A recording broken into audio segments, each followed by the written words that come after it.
खबर शामिल करते हैं खेवड़ा से ब्यूरो चीफ हाजी जुनैद से। खेवड़ा गवर्नमेंट हाई स्कूल के सीनियर टीचर एहसानुल हक साहिब का नाम FIR में होना नाकाबिल यकीन बात है।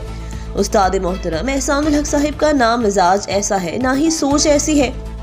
ये सब कुछ गवर्नमेंट हाई स्कूल खेवड़ा के चंद शरपसंद अनासर हैं जो ये सब ऐसे वाक़यात हो चुके हैं जिनमें वो मुलव्विस रहे हैं। एहसानुल हक साहिब स्कूल में वो टीचर हैं जिनकी मेहनत और लगन से स्कूल को एक अहम मुकाम मिला और उस्ताद टीचर हज़रात की इज़्ज़त अफ़ज़ाई मिली है।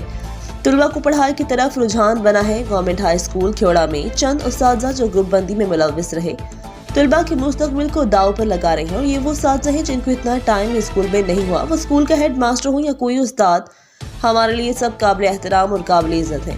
हम सबको इज़्ज़त की निगाह से देखते हैं। हम उस्ताद किराम से गुजारिश करते हैं कि स्कूल के माहौल को ख़राब ना करें, बच्चों के मुस्तकबिल को भी ख़राब ना करें और गलत को गलत कहें, जो गलत हो रहा है उसके खिलाफ आवाज़ बुलंद करें, ना कि ऐसे किसी काम का हिस्सा बने जिससे माहौल ख़राब हो। हम हर उस इक़दाम के ख़िलाफ़ हैं जो उस्ताद किराम के ख़िलाफ़ हो, चाहे कोई भी उस्ताद हो। हम हेड मास्टर मोहम्मद अशरफ साहिब और हमले की शदीद अल्फाज में मज़म्मत करते हैं और एहसानुल हक साहिब पर दर्ज करवाई गई FIR की शदीद अल्फाज में मज़म्मत करते हैं और साफ शफाफ इंक्वायरी का मुतालबा करते हैं। मज़ीद खबरों के लिए देखते रहे रेड न्यूज़।